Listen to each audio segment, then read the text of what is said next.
जय हिंद दोस्तों, स्वागत है आप सभी का मेरे भाई आपके अपने परिवार में। और आज सीजल 2025 के लिए इस वीडियो के अंदर में हम आपको करवाने वाले हैं टॉप 150 सवाल। अगर ये 150 सवाल आप अपने पेपर के पहले करके चले जाते हैं तो एक बहुत इंटेंस रिवीजन आपका हो जाएगा और इस 150 सवाल के माध्यम से आप सारी चीजों को बहुत बेहतर से कवर कर पाएंगे। यकीन मानिए, चाहे वो अरिथमेटिक हो, चाहे वो एडवांस हो, चाहे वो कैलकुलेशन के वीडियोस हो या फिर आपका नया पैटर्न का सवाल हो, पूरे 150 क्वेश्चंस के अंदर में हमने सारा कवर किया है। और इसको आपको शुरू से लेकर के अंत तक देखने के बाद में आपका एक बहुत बढ़िया तरीके से सारे कंसेप्ट के ऊपर में पकड़ बन जाएगी। कुछ चीजें आपकी छूटी भी होंगी तो वो भी आपकी क्लियर हो जाएंगी। इसलिए इस वीडियो को शुरू से लेकर के अंत तक देखिएगा और पेपर के पहले कोशिश करेगा कि 2 बार आप इसको 2x स्पीड पे देख लें। ठीक है, 25-25 के 6 सेट हम आपको टोटल कराएंगे, जिसमें ये हमारा पहला सेट है और इसके बाद फिर आपके 5 सेट इसी के अंदर में मिलेंगे और इस तरीके से पूरे 150 सवाल आपके रिवाइज हो जाएंगे। ठीक है, तो शुरुआत करते हैं मेरे भाई। सबसे पहले पहला सेट आपका मॉक टेस्ट नंबर 1। ठीक है, जहां पर बढ़िया क्वेश्चंस हमने रखे हैं, कंसेप्ट का भी ध्यान रखा है, कैलकुलेशन का भी ध्यान रखा है और यहाँ पर नए पैटर्न का भी ध्यान रखा है और सब मिलाकर के बहुत फायदा आपको होने वाला है। ये 150 सवाल बहुत ज्यादा बेनिफिशियल है आप लोगों के लिए। ठीक है, तो सबसे पहला सवाल है आप लोगों का यहाँ पे साधारण ब्याज के ऊपर में। क्वेश्चन क्या कहा गया है, जरा पढ़िए। साधारण ब्याज की एक निश्चित दर पर निवेश करने पर एक निश्चित राशि 14 वर्षों में 7 गुना हो जाती है, तो यहाँ पर उसी रेट पर मेरे भाई वो 18 गुना कितने वर्षों में होगी। कोई पैसा अपने आप का मेरे भाई कितना हो रहा है, 7 टाइम्स हो रहा है। मान लीजिए पी नाम का पैसा है और वो अपने आप का 7 गुना हो रहा है, तो यहाँ जो ब्याज मिला उसे कितना मिला, तो मेरे भाई 6p मिला। और यही पी नाम का पैसा अगर अपने आप को कहा गया कि यहाँ पर आप मेरे को बता दो कि 18 गुना हो जाएगा, तो 18 गुना होने का मतलब यहाँ पर जो ब्याज है वो कितना होगा, 17p होगा। इनका डिफरेंस ब्याज है, इनका डिफरेंस ब्याज है। क्वेश्चन में यहाँ पर क्या कहा गया कि मेरे भाई अपने आप का 7 गुना होने में उसे 14 साल लगते हैं, तो अपने आप का 18 गुना होने में इतना लगेगा। ठीक है, साधारण ब्याज एक ऐसी चीज होती है जो हर साल फिक्स ब्याज देती है, या ऐसा कह सकते हैं आप यहाँ पर कि सर 6 रुपए कमाने में हमें 14 साल लग गए, 17 रुपए कमाने में हमें कितने साल लग जाएंगे। तो ऐसे सवालों का जो सोल्यूशन होता है वो पेपर में आपको ऐसे करना होता है कि सर देखो, अगर 7 गुना हुआ तो डिफरेंस लिख दो, 18 गुना हुआ तो डिफरेंस लिख दो। आप ये बोलोगे सर ये 14 साल, आप यहाँ पर क्या कहेंगे, आप यहाँ पर बोलेंगे सर 14 साल कब लगे, तो आप बोलोगे सर 14 साल कमाने में 6p कमाने में 14 साल लग गए, तो मेरे भाई यहाँ 17p कमाने में कितने लग जाएंगे। आप यहाँ पर सॉल्व करेंगे।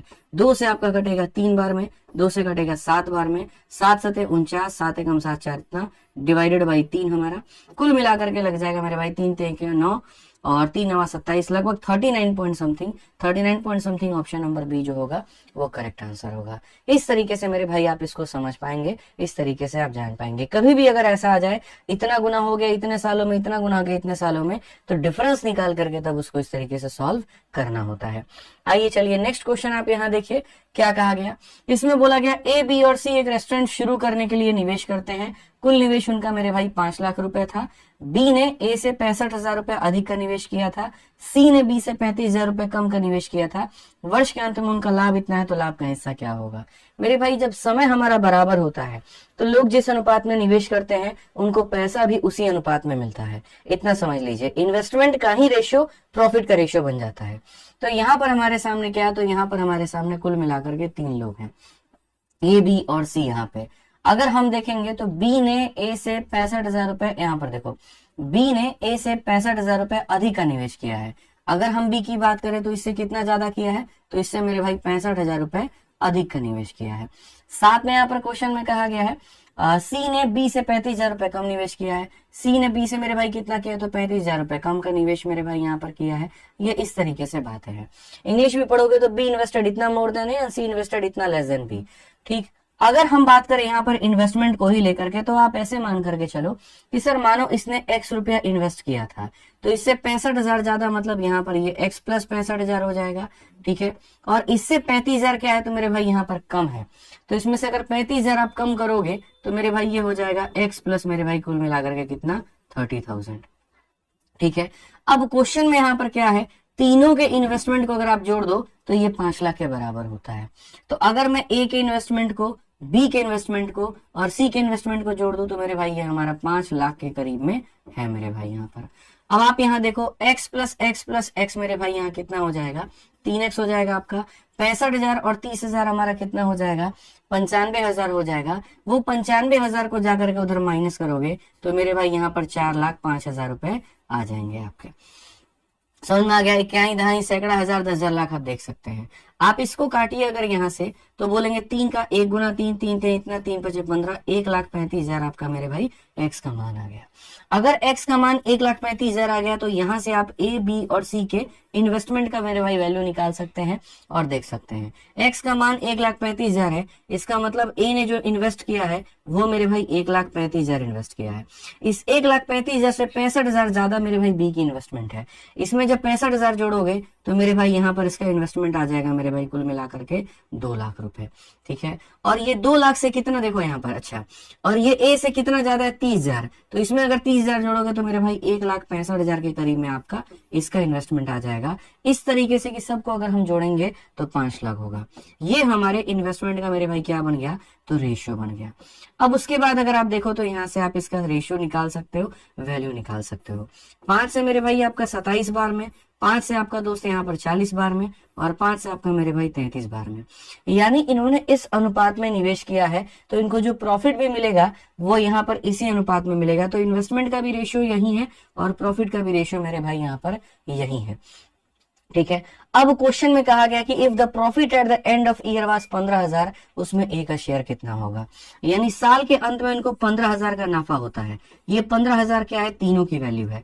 27 और 33 हमारा कुल मिला के 60 और 40 100, ये कितने का मान है, तो 100 का मान है। और उसमें इनको किसका मान चाहिए, ए का मान चाहिए, मतलब 27 का मान चाहिए। हालांकि 9 के मल्टीपल के आधार पे हम टिक कर सकते हैं और बढ़िया से देख सकते हैं, बट कोई दिक्कत नहीं, आप इसको सॉल्व भी कर लीजिए, ज्यादा अच्छा रहेगा। 15 का 7 गुना 105 का 5, 10 पास में। 15 का 2 गुना 30 और 10 मेरे भाई यहाँ 40 हो जाएगा, और इतना 4,050। ऑप्शन नंबर बी जो होगा वो करेक्ट आंसर होगा। तो आपके पेपर में थोड़े टाइम टेकिंग क्वेश्चन, थोड़े ऐसे कंसेप्चुअल क्वेश्चंस भी आ सकते हैं। थोड़ा आपको ध्यान में रख करके चलना पड़ेगा कि हमने पहले इन्वेस्टमेंट निकाला, इन्वेस्टमेंट के अनुपात को ही हमने लाभ के अनुपात में बदल दिया, और तब उसके बाद हमने यहाँ पर उनकी रेस्पेक्टिव वैल्यूज निकाल दी, ठीक है।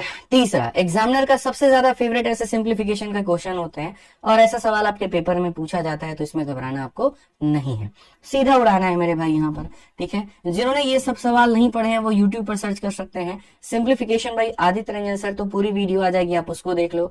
12 type question by Aditya Ranjan sir, वो आ जाएगा, पूरा देख लो। Ladder type question by Aditya Ranjan sir, वो आ जाएगा, पूरा देख लो। तो यहाँ दिक्कत की कोई बात नहीं होगी। जब भी ऐसा सवाल आता है तो क्या करते हैं, पूरी संख्या में से उसको घटा देते हैं जिसके ऊपर ब्याह है। 46 में से मेरे भाई 46 में से तुम 6 घटा दो, ठीक है। यहाँ पर जिसके ऊपर बार नहीं है, सॉरी, तो 46 में से तुम 4 घटा दो, कितना हो जाएगा मेरे भाई, 42 हो जाएगा। जिसके ऊपर बार है उसके लिए 9 और जिसके ऊपर नहीं है उसके लिए 0, ये हो जाएगा। 723 में से मेरे भाई 7 को घटा दो तो कितना हो जाएगा मेरे भाई, यहाँ पर 716 हो जाएगा। और यहाँ पर क्या हो जाएगा, तो बोलेंगे सर 990, तो यहाँ पर 9 और कितना हो जाएगा, 0 हो जाएगा।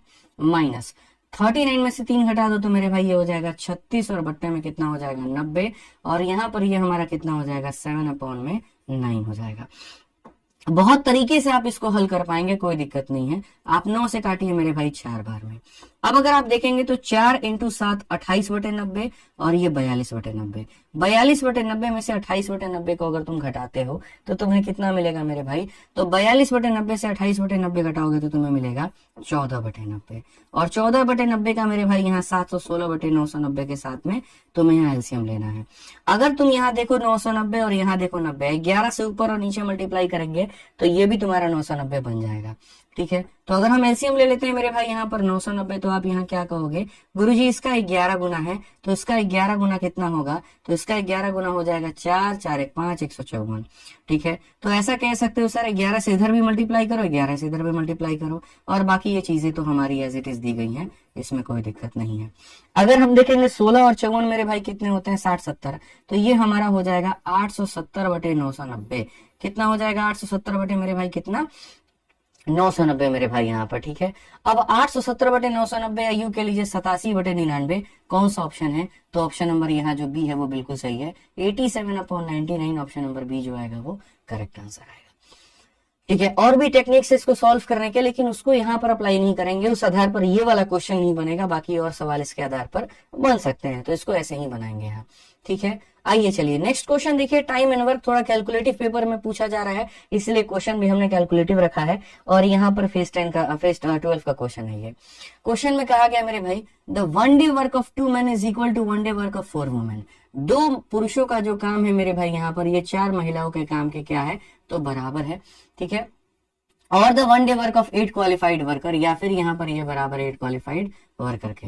हिंदी में भी पढ़ सकते हैं, 2 पुरुषों का एक दिन का काम 4 महिलाओं के एक दिन के काम या 8 योगी श्रमिकों के एक दिन के काम के बराबर है। तो इस तरीके से मेरे भाई काम को बराबर कर दिया गया। इससे सबसे पहला काम होता है आपको अपनी एफिशिएंसी को निकालना पड़ेगा। ठीक है, तो अगर आप यहाँ से काटोगे तो जैसे यहाँ से 1 बार में कट गया, यहाँ से 2 बार में कट गया, और यहाँ से कितनी बार में, 4 बार में। ठीक है, अब यहाँ से आप क्या कर सकते हो, रेशियो ले सकते हो M का, W का, और मेरे भाई यहाँ पर Q का। ठीक, M का मान निकालना है, M को ढक दो, बाकी दोनों को मल्टीप्लाई करो, 2 × 4 मेरे भाई 8 हो जाएगा।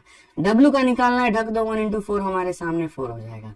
Q का निकालना है, ढक दो, 1 × 2 हमारे सामने 2 हो जाएगा। ये आपका क्या हो गया, एफिशिएंसी का रेशियो। अगर आप चाहो तो फर्दर आप इनको और भी काट सकते हो और भी देख सकते हो। जैसे 2 से आप 4 बार में काटो, 2 से आप 2 बार में काटो, और 2 से 1 बार में काटो। ये इनका मेरे भाई क्षमता का अनुपात हो गया। अब इस सिर्फ हमें अनुपात निकालना था, वो हमने निकाल दिया। अब क्वेश्चन के आगे के भाग को पढ़ करके हम बाकी सॉल्व करेंगे। क्वेश्चन के आगे भाग में यहाँ पर क्या कहा गया है, जरा पढ़िए। ठीक है, क्वेश्चन के आगे भाग में मेरे भाई यहाँ पर बोला गया है 10 क्वालिफाइड, यहाँ पर पढ़ते चलिए क्या कहा गया। ठीक है, क्वेश्चन में कहा गया 10 qualified worker can finish a work in 8 days।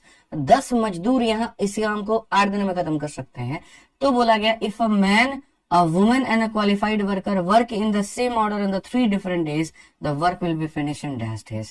यहाँ पर 10 योग्य श्रमिक एक कार्य को 8 दिनों में पूरा कर सकते हैं। तो एक पुरुष, एक महिला और एक योग्य श्रमिक 3 अलग अलग दिन इस प्रकार से काम करें तो कार्य कितने दिनों में समाप्त होगा। ऑल्टरनेट डेज का क्वेश्चन आपका ये बना दिया गया है।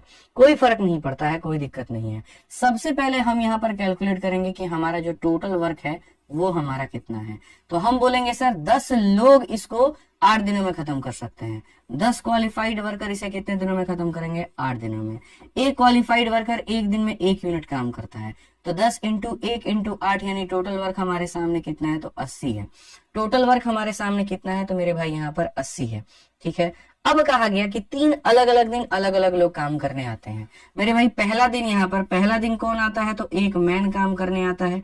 अगला दिन यहाँ पर कौन आता है काम करने, तो आप यहाँ पर बोलेंगे सर एक महिला काम करने आती है। उसके अगला दिन कौन आता है, तो एक क्वालिफाइड वर्कर काम करने आता है। एक मैन मेरे भाई कितना खिलौना बना देगा, तो एक मैन 4 खिलौने। एक महिला कितना खिलौना बना देगी, तो इतना, और एक क्वालिफाइड वर्कर इतना। यानी कुल मिलाकर के हमारे पास 3 दिनों में कितना काम हो रहा है, 3 दिनों में हमारे पास में 7 यूनिट काम हो रहा है। तो अगर हम ऑल्टरनेट डेज का कंसेप्ट अपनाएं तो हम यहाँ पर क्या कहेंगे कि सर 3 दिनों में, पहला दिन 4 यूनिट, दूसरा दिन 2 यूनिट, तीसरा दिन इतना, 3 दिनों में कितना काम हो रहा है, 7। हमें इसको मल्टीप्लाई करके इसके करीब में लेकर के जाना है, तब जाकर के हमारी बात बनेगी। तो अगर हम मल्टीप्लाई करके करीब लेकर के जाएंगे तो 7 को किससे मल्टीप्लाई करोगे, किसके करीब में आओगे, तो बोलोगे गुरुजी 11। और यहाँ किससे मल्टीप्लाई करोगे, तो बोलोगे गुरुजी 11। कुल मिलाकर के मेरे भाई यहाँ पर तुम्हारे सामने 33 दिन हो गए और काम कितना हो गया, 77 यूनिट हो गया मेरे भाई। ठीक है, अब उसके बाद हम काम कैसे कराते हैं जरा वो देखो। तो अब उसके बाद अगर तुम देखोगे यहाँ पर तो तुम्हारे सामने कितने दिन हो गए, 33। अब यहाँ से 2 भाग बांट दिए जाते हैं। ठीक है, ऊपर वाला भाग में लेफ्ट वर्क लिखते हैं, नीचे वाले भाग में जो काम करने आ रहा है उसकी वैल्यू लिखते हैं। 80 खिलौने में से 77 बन गए, बचा कितना मेरे भाई, 3 बच गया यहाँ पर। और अब जो काम करने आएगा पहले दिन, वो शुरुआत कौन करेगा, मैन करेगा, जिसकी वैल्यू कितनी है, तो मेरे भाई यहाँ पर 4 है। इसको आप सॉल्व कर लो, कोई दिक्कत की बात नहीं है। तो 4 × 3 = 12, 3 × 15, मतलब यहाँ पर ये हो जाएगा 120 और 132 135। इसको इससे मल्टीप्लाई करके जोड़ोगे तो ये हो जाएगा 135/4। कौन सा ऑप्शन है, तो ऑप्शन नंबर जो बी है वो करेक्ट आंसर है।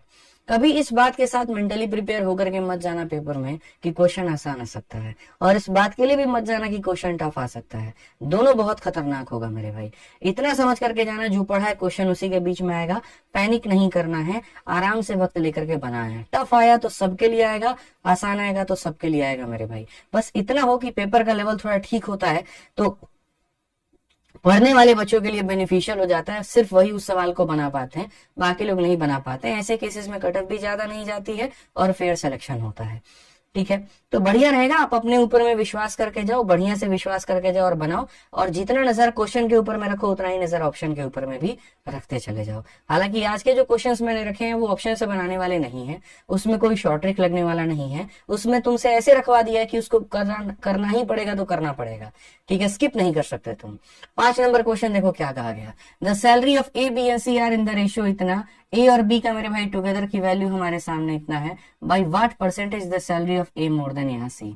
ऐसे केस में यहाँ पर ए और बी कितना कमाते हैं इससे कोई फर्क नहीं पड़ता है, दूर दूर तक कोई मतलब नहीं बनता है। जब भी कहा जाता है कौन किससे कितना परसेंट ज्यादा है या कितना परसेंट कम है, वैसे केस में इनका रेशियो ही इनका सहारा होता है और कुछ नहीं होता।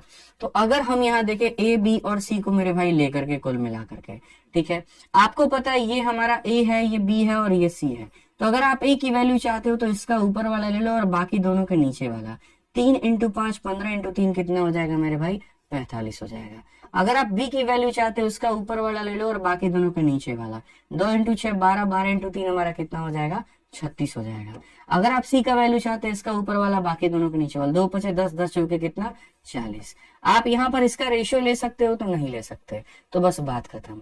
अब क्वेश्चन में यहाँ पर क्या कहा गया, by what percentage salary of A more than C, A की मेरे भाई जो तनख्वाह है वो कितनी ज्यादा है, तो मेरे भाई देखो कितनी ज्यादा है, 5 ज्यादा है, और किससे ज्यादा है, 40 से ज्यादा है। इनटू कितना करेंगे तो मेरे भाई यहाँ पर 100%, 5/40 कितना होता है, 1/8 होता है, और 1/8 को परसेंट में बदलते हैं तो 12.5 के करीब में आता है। Option number D for Devsena. इसमें एग्जैक्ट वैल्यू की दूर दूर तक कोई आवश्यकता नहीं थी, तो हम उसको कंसिडर नहीं करते, उसको वैसे ही छोड़ देते उसके हालात पे, ठीक है। आइए चलिए नेक्स्ट क्वेश्चन बढ़िए, यहाँ पर क्या कहा गया है, x + 1/x का मान 5 है और हमसे पावर 8 का मान पूछा गया है, और पावर 8 भी किस में पूछा गया है, तो माइनस में, ठीक है। आपको हम बता दें यहाँ पर कि जब भी इवन पावर माइनस में अगर पूछा जाता है तो उसका इलाज मेरे भाई यहाँ पर क्या होता है, ठीक है। सबसे पहले 8 पूछा गया तो आपको 8 का आधा देखना है, 8 का आधा कितना होता है, 4 होता है, इसको मेरे भाई प्लस में रखिए आप यहाँ पर। 4 का आधा कितना होता है मेरे भाई, 2 होता है, आप इसको प्लस में रखिए मेरे भाई यहाँ पर। 2 का आधा कितना होता है, 1 होता है, आप इसको प्लस में रखिए, और लास्ट में मेरे भाई जैसे यहाँ पर ये है ना, बस इसको माइनस के साथ में मल्टीप्लाई कर दीजिए, बात खत्म, ठीक है। जो भी इवन पावर माइनस में आएगा आधा, फिर उसका आधा, फिर उसका आधा, और लास्ट में माइनस के साथ यहाँ पर बंद कर दीजिए कहानी। x + 1/x की वैल्यू कितनी है, 5 है। जब भी पावर डबल होता है इस संख्या के स्क्वायर में से 2 कम करते हैं, 5 का स्क्वायर 25 में से 2 कम करेंगे 23 हो जाएगा, ठीक है। फिर ये 2 का डबल मेरे भाई 4 है, तो फिर से यहाँ इसके स्क्वायर में से 2 कम करेंगे, 23 का स्क्वायर मेरे भाई यहाँ पर कितना होता है, बोलेंगे सर 529, 529 में से 2 कम कर दीजिए, 500 मेरे भाई 27 हो जाएगा, ठीक है। प्लस से माइनस में जाने का हमारा तरीका क्या होता है, √n² - 4 ब्रिजिंग लगाते हैं। याद करो प्लस दिया और माइनस निकालना है तो क्या करेंगे, √n² - 4, 5 का स्क्वायर 25 माइनस कितना हो जाएगा, 4 हो जाएगा, ठीक। अब अगर आप देखोगे तो सबको मेरे भाई मल्टीप्लाई करो, ये तुम्हारे सामने 527 हो गया, 23 का 5 गुना 115 हो गया, और यहाँ पर कितना हो गया, तो √अंडर मेरे भाई 21 हो गया। अब यहाँ पर या तो तुम कॉमन फैक्टर निकाल सकते हो, ऐसे देख सकते हो, जैसे मानो 23 है तो यहाँ कौन सी संख्या 23 से कटेगी, ऐसे करके, नहीं तो सीधा सीधा मल्टीप्लाई कर लो। 527 को 115 के साथ गुना करना है, सीधा मल्टीप्लाई करते हैं। 115 का 7 गुना मेरे भाई 805 होता है, ठीक है। कितना होता है, 805, 805 का इतना, और मेरे भाई 80 हमारा पास में। 115 का 2 गुना 230, 230 में जोड़ोगे तो 310, 310 का 0 मेरे भाई 31 हमारा पास में। 115 का 5 गुना 575, और इसमें 575 जोड़ोगे तो 5 और 1 6, 7 3 10, और यहाँ पे इतना √अंडर कितना हो जाएगा, 21 हो जाएगा। 60605 कौन सा ऑप्शन है, तो ऑप्शन नंबर ए जो होगा, आओ कभी हवेली पे, ठीक है। डिविजिबिलिटी और बाकी सारी चीजें चेक कर सकते थे, बट हमने उतना ध्यान उस पर नहीं दिया और ना अभी देना है। कैलकुलेशन स्ट्रॉन्ग बनाना है, पहला वाला सेट में मेरा यही फोकस है, ठीक है। आ जाओ चलो 7 नंबर क्वेश्चन देखो, त्रिकोणमिति का है, और कहा गया इसका इवेल्युएशन करके बताओ मेरे भाई यहाँ पर क्या होगा। अब देखो यहाँ पर एक cos थीटा को मेरे भाई दूसरे cos के साथ में मल्टीप्लाई किया गया है, ठीक है। और यहाँ पर ये देखोगे आप तो cos से cos b का मेरे भाई मल्टीप्लीकेशन क्या होता है, फिर उसके बाद यहाँ पर भी है ये मेरे भाई cos और cos, ठीक है। तो मुझे यहाँ से थोड़ा सा है ना इसको रिलेट करना बड़ा आसान हो जा रहा है। हम यहाँ पर एक काम कर सकते हैं, हम इसको थोड़े फॉर्मूले में बदल सकते हैं, और कैसे बदल सकते हैं मैं आपको मेरे भाई यहाँ बता रहा हूँ। या तो दोनों को 36 + है 36 - a में बदल दो, या दोनों को मेरे भाई यहाँ पर 54 + है 54 - a में बदल दो। तो ये वाला जो भाग है मेरे भाई यहाँ पर ये तुम्हारा ऐसा ही रहेगा, और ये वाला भाग भी तुम्हारा मेरे भाई ऐसा रहेगा। ये सोचो ये जो कॉस है अगर मैं इसको साइन में बदलूं तो क्या होगा, तो मेरे भाई 90 में से इसको घटाओ। अगर यहाँ पर ये 54 प्लस ए में से तुम अगर 90 को घटाते हो, माइनस करते हो 90 को, तो ए तुम्हारा मेरे भाई यहाँ प्लस में ही रहना है, वो नहीं बदलेगा। 54 माइनस 90 माइनस का 36 हो जाएगा। तो यहाँ पर क्या कहेंगे मेरे भाई, बहुत तरीके से समझेंगे, ठीक है, कि सर ये हमारे सामने जो है या फिर शुरू वाले पार्ट को बदल दें, शुरू वाले पार्ट को भी हम बदल सकते हैं, शुरू वाले पार्ट को भी रख सकते हैं, बट ऐसे रख लो सर इस वाले में से। देखो जब भी हमारा होगा ना, समझना मेरी बात को, मैं आपसे मेरे भाई यहाँ पर क्या कह रहा हूँ, जब भी कॉस को साइन में बदलना होता है तो दी गई मान को 90 में से घटाना होता है। तो आप यहाँ पर क्या करते हैं, 90 में से घटाते हैं, और 90 में से किसको घटाएंगे, तो 54 प्लस 1 को मेरे भाई घटाएंगे। ऐसे अगर आप करेंगे तो 90 माइनस 54 मेरे भाई 36 हो जाएगा, और ये हो जाएगा माइनस है, यानी ये हो जाएगा हमारा मेरे भाई कितना, 36 माइनस ए के करीब में। या ऐसे भी कह लो कि सर ऐसा करो कि जोड़ने पे 90 आए, तो प्लस का ए है तो माइनस का ए हो जाएगा, और 54 है तो 36 हो जाएगा। वैसे यहाँ पर ये जब कॉस हमारा साइन में बदलेगा मेरे भाई यहाँ पर, तो ऐसा करो कि जोड़ने पे 90 है तो 54 है तो मेरे भाई 36 हो जाए 90, और माइनस है तो यहाँ पर ये क्या हो जाए, प्लस हो जाए। अब आपके सामने साफ तौर पर ये फॉर्मूला बदल चुका है, ठीक है। और फॉर्मूला देखोगे तो कॉसे कॉस बी प्लस मेरे भाई यहाँ पर साइन साइन भी हो जा रहा है, cos A cos B plus sine sine भी हो जा रहा है, ठीक है। तो फॉर्मूला होता है cos A cos B plus sine sine B, ये हमारा किसके बराबर होता है, तो हम यहाँ पर ये मेरे भाई कहते हैं, बहुत ध्यान से समझिएगा, ये हो जाता है सर कॉसे कॉस बी, ठीक है, कॉसे कॉस बी प्लस मेरे भाई यहाँ पर जो है साइन साइन बी। अगर आप देखोगे तो ये मेरे भाई जो फॉर्मूला हो जाता है वो साफ तौर पर हो जाता है कॉस ए माइनस बी का। जो ये फॉर्मूला हो जाता है वो किसका हो जाता है, कॉस ए माइनस बी का फॉर्मूला हो जाता है। और अगर कॉस ए माइनस बी का फॉर्मूला हो जाता है तो ये हमारा हो जाएगा कॉस, ठीक है, ए माइनस बी, यानी यहाँ पर 36 प्लस ए में से मेरे भाई घटाना है, और किसे घटाना है, इसको। तो यहाँ पर जो चीज प्लस में है वो माइनस में, और जो माइनस में वो किस में हो जाएगा, प्लस में हो जाएगा। आप 36 से 36 खत्म करोगे मेरे भाई cos 2a आ जाएगा, और इस सवाल का उत्तर क्या होगा, cos 2a होगा, डी फॉर देवसेना, ठीक है। बाकी एक सर्टेन वैल्यू को भी लेकर के बना सकते हो, बट पूरी तरीके से तोड़ करके समझोगे तो cos A cos B sign A sine B का फॉर्मूला ये बनता है, और उसके बाद में यहाँ पर अगर हम इसमें अरेंज करेंगे तो ये हमारे इसके बराबर में आ जाएगा। चलो आ जाओ 8 नंबर क्वेश्चन देखो, यहाँ लाभ और हानि के अंदर में किस तरीके से डिस्काउंट को फिट करके ये सवाल बनाया गया है, जरा इस सवाल को देखो और समझो। यहाँ पर क्वेश्चन में कहा गया अ डीलर गेन 20% जब सेलिंग प्राइस यहाँ पर when he sell an article by giving 10% discount on the list price. एक डीलर को एक वस्तु पर यहाँ 10% की छूट पर बेचने पे 20% का लाभ होता है। मैंने तुम्हें पहले ही एक बात को समझा रखा है, एमपीसीपी का रेशियो का फॉर्मूला, कि जहां डिस्काउंट का भी परसेंट है और प्रॉफिट का भी परसेंट है तो एमपीसीपी का रेशियो डायरेक्ट निकल जाता है। और कैसे निकलता है, तो सिर्फ इस लाइन से मेरे भाई यहाँ पर, कि एमपी अपॉन में जो सीपी होता है ये बराबर होता है मेरे भाई यहाँ पर 100 प्लस माइनस प्रॉफिट या लॉस के परसेंट के, और डिवाइडेड बाई मेरे भाई यहाँ पर क्या हो जाता है 100 माइनस डिस्काउंट के परसेंट है। डीलर ने मेरे भाई यहाँ 20% का प्रॉफिट कमाया, 10% का डिस्काउंट दिया है, तो 100 जमा 20 मेरे भाई यहाँ पर 120 हो जाएगा। और अगर हम देखेंगे 100 माइनस 10 मेरे भाई 90 हो जाएगा। ओवरऑल एमपीसीपी का रेशियो 4 और 3 का हो जाएगा, कि अगर खरीदा 3 में था तो लिस्टिंग प्राइस हमने कितने की रखी थी, 4 की रखी थी, ठीक है। अब क्वेश्चन में कहा गया if the cost price of the article is decrease by 28%, dealer still want to earn मेरे भाई 25% profit, how much discount should the dealer offer on the list price. अगर हम उसके खरीदने की कीमत को मेरे भाई कितना कम कर दें, यहाँ पर यदि वस्तु के क्रय मूल्य में 28% की कमी कर दें और उसके बाद भी वो इंसान 25% का लाभ कमाना चाहता है, तो उसको अब यहाँ कितना डिस्काउंट देना होगा। बहुत बढ़िया सवाल है। तो अगर हम यहाँ देखें तो ये हमारे सामने नया सीपी क्या होगा, नया एसपी मेरे भाई यहाँ पर क्या होगा, और उसके आधार पर मेरे भाई नया एमपी क्या होगा, जरा वो समझो। अगर हम मानो यहाँ पर कि जो वस्तु थी उसको 4 और 3 ना मान के 400 और 300 हम लोग मान लेते हैं, ठीक है। तो मेरे भाई नया वाला सीपी क्या होगा, तो कहा गया यदि इसको तुम 28% कम कर दो, यानी अगर ये जो 300 है मेरे भाई यहाँ पर यदि अपने आप में 100 है तो 100 में 28 कम कर दोगे तो मेरे भाई हो जाएगा 72, और 72 का 3 गुना कितना होता है, तो मेरे भाई 216, यानी यहाँ पर नया खरीदने की कीमत इतना हो गया, ठीक है। फिर भी क्वेश्चन में कहा गया कि यदि यहाँ पर स्टिल वो 25% का प्रॉफिट चाहता है, यानी ये जो खरीदने की कीमत है ये मेरे भाई 216 जो है यहाँ पर ये कितने का मान है, 100 का, और उसे चाहिए कितना 125, यानी ऐसा कह सकते हैं ये 4 का मान है और कितना चाहिए 5 का वैल्यू चाहिए। तो आप यहाँ पर जब इसे काटोगे तो 4 पचे 20 और 4 चौके मेरे भाई 16 हो जाएगा, 5 चौके 20 50 25 2 27, यहाँ पर इतना उसका क्या हो जाएगा, एसपी हो जाएगा। तो यदि उस इंसान ने खरीदा इतने में, 25% का प्रॉफिट बना करके जब बेचेगा तो इतने में बेचेगा। और कितने रुपए के वस्तु को, तो 400 रुपए के वस्तु को। तो बस वही कहा गया, यदि इस वस्तु को आप इतने में बेच रहे हो तो आप डिस्काउंट कितने का दे रहे हो। 400 की चीज को 270 में बेच रहे हो तो डिस्काउंट कितने का दे रहे हो। तो बोलोगे सर 130 का डिस्काउंट है, कितने के ऊपर में है, 400 के ऊपर में है, इंटू कितना करेंगे सर, 100% करेंगे और यहाँ खेला खत्म करेंगे। 4 से मेरे भाई 3 बार में 12 हो जाएगा आपका, और उसके बाद में यहाँ 10 हो गया, 4 दूनी 8 हो जाएगा मेरे भाई, और 4 पचे 20 हो जाएगा। 32.5 ऑप्शन नंबर ए जो है करेक्ट आंसर है। तो बहुत तरीके से रेशियो निकाला, रेशियो निकाल के सीपी निकाला, सीपी निकाल करके एसपी निकाला, उसके बाद एमपी निकाला, इतने का डिस्काउंट मेरे भाई इतने के ऊपर में, बात ही खत्म। ठीक है, आ जाइए, 4 3 के 12 हो गया, 10 हो गया, 4 दूनी 8 और मेरे भाई यहाँ पर हो गया काम खत्म। ठीक है, आइए चलिए अगले सवाल पर चलते हैं और अगला सवाल देखते हैं। अगला सवाल यहाँ पर क्या कहा गया है, बोला गया the ratio of the cost price of 2 article is 4:5। While selling this article, the shopkeeper gained 10% on A and 20% of B. Difference between the selling price is इतना, what was the difference between the cost price? दो वस्तुओं का क्रय मूल्य का अनुपात दिया गया है और ये भी बताया गया कि उनको कितने % के लाभ पर बेचा जा रहा है। फिर बाद में कहा जाता है यदि विक्रय मूल्य का अंतर इतना है तो क्रय मूल्य की कहानी क्या रही होगी। ऐसे सवालों में कोई दिक्कत की बात नहीं, आप यहाँ पर ए और बी नाम के दो वस्तुओं को कंसिडर कर सकते हैं। एक तरफ में उनका सीपी लिख लीजिए और एक तरफ में आप उनका एसपी लिख लीजिए।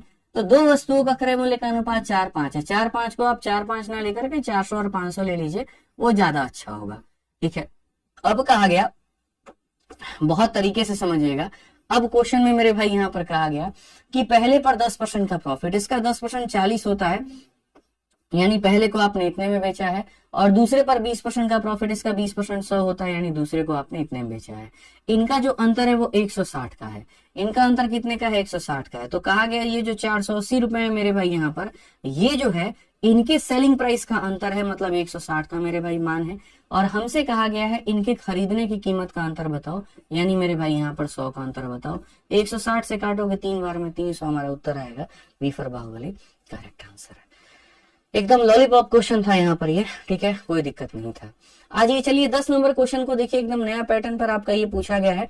और सवाल में यहाँ पर क्या कहा गया है कि find the Pearson coefficient of skewness. यहाँ पर पियर्सन का तिरछापन गुणांक ज्ञात करिए। अब मेरे भाई यहाँ पर ये होता क्या है, कोएफिशिएंट ऑफ स्क्यूनेस क्या होता है। अगर हम बात करें तो कोएफिशिएंट ऑफ स्क्यूनेस को निकालने के लिए कभी भी इस बात को ध्यान रखना, आपका जो मेरे भाई यहाँ पर मीन है, ठीक है, आप अपने मेरे भाई यहाँ पर इस मीन में से बहुत तरीके से समझिएगा। ठीक है, मीन है, मोड है और स्टैंडर्ड डेविएशन है। तो आप यहाँ पर मेरे भाई क्या करेंगे, तो आप मेरे भाई अपने मीन में से इसको घटा करके देखो। आप यहाँ पर क्या करोगे, मीन में से मेरे भाई घटाओगे और किसको घटाओगे, मोड को घटाओगे, और मीन और मोड को घटा करके उसको भाग कर दोगे मेरे भाई किससे, स्टैंडर्ड डेविएशन से। ठीक है, समझ में आ गया बात। यहाँ पर मीन में से मोड को घटा करके स्टैंडर्ड डेविएशन को मेरे भाई आप भाग करोगे।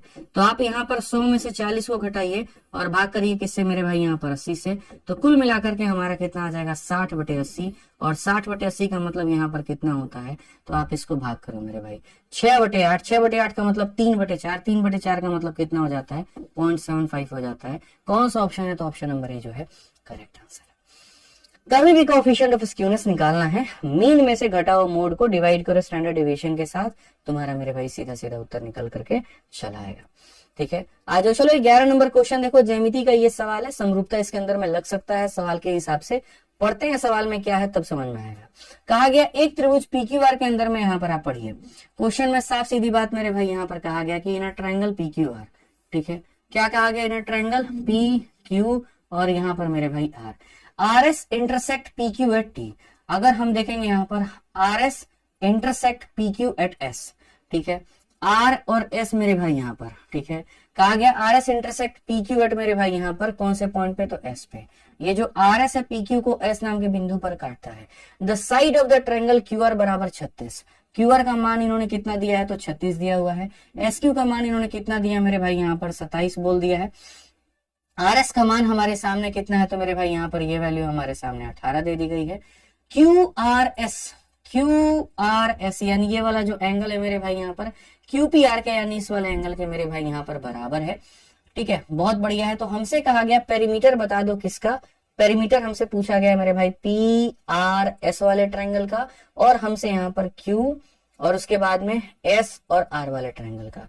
इन दो ट्रायंगल्स का मेरे भाई यहाँ पर परिमाप का अनुपात पूछा गया है कि यहाँ पर पीआरएस वाले का और यहाँ पर क्यूएसआर वाले का मेरे भाई जो परिमाप का अनुपात है वो क्या होगा।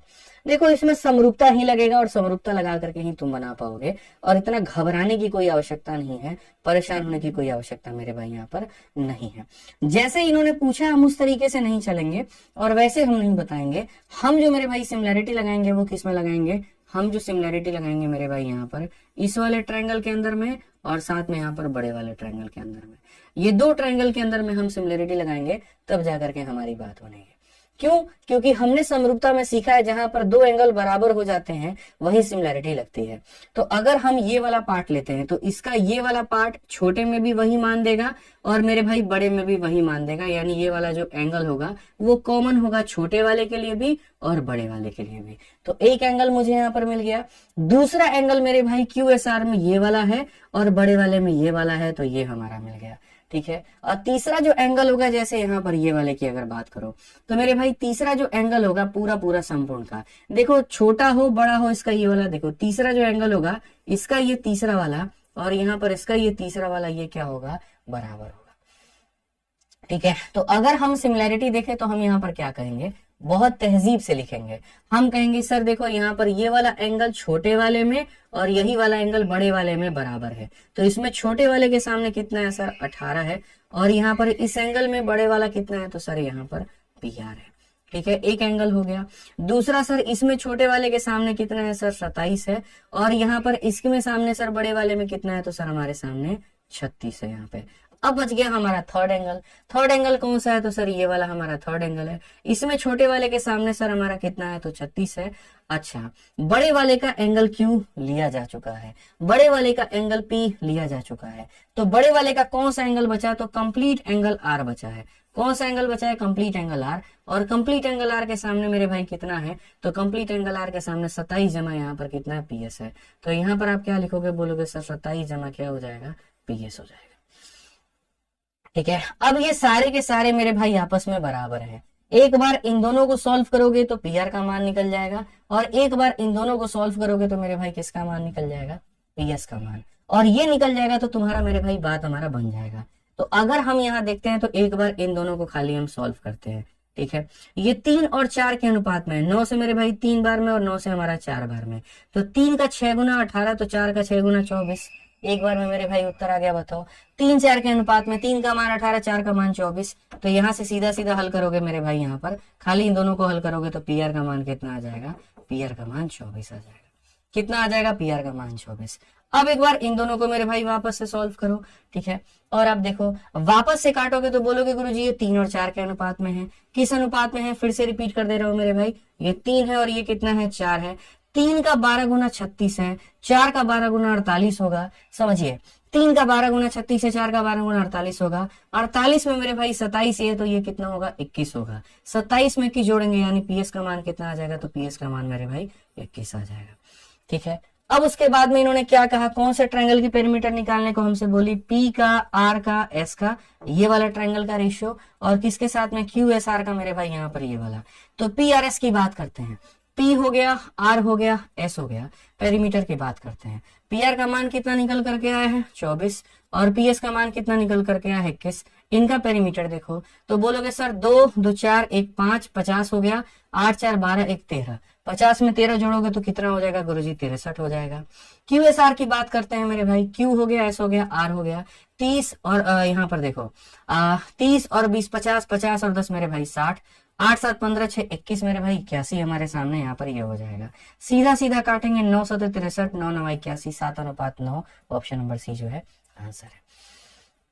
तो मैंने कहा ना कुछ ढंग के क्वेश्चन आज के सेट में हम आपको कराएंगे, ऐसा कि जिसमें लगेगा हाँ भैया असली यहाँ पर अभ्यास जो हो रहा है वो यहाँ पर हो रहा है। किस तरीके से समरूपता लगाया, कैसे मान निकाले, कैसे इसका अनुपात निकाला, वो आप यहाँ देख पाए।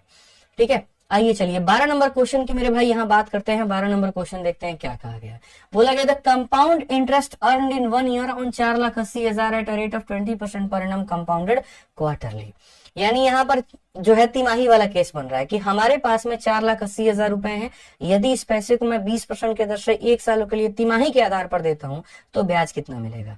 सबसे पहली बात, जैसे क्वार्टरली की बात आती है तो याद रखना मेरे भाई, यहाँ पर रेट जो होता है वो डिवाइड बाई 4 हो जाता है, तो 20 को डिवाइड बाई 4 करोगे तो हो जाएगा इतना मेरे भाई यहाँ पे, ठीक है। और जो तुम्हारा टाइम आएगा वो टाइम कितना हो जाएगा, मल्टीप्लाई बाई 4, 1 का 4 गुना इतना। 5% के हिसाब से 4 सालों का जो ब्याज भी मेरे भाई निकल करके आता है वो लगभग 21.55 करीब में मेरे भाई आता है, आप इतना मान करके चलो। तो क्वेश्चन में कहा गया क्या कंपाउंड इंटरेस्ट बनेगा, यानी इसकी इतनी वैल्यू होगी।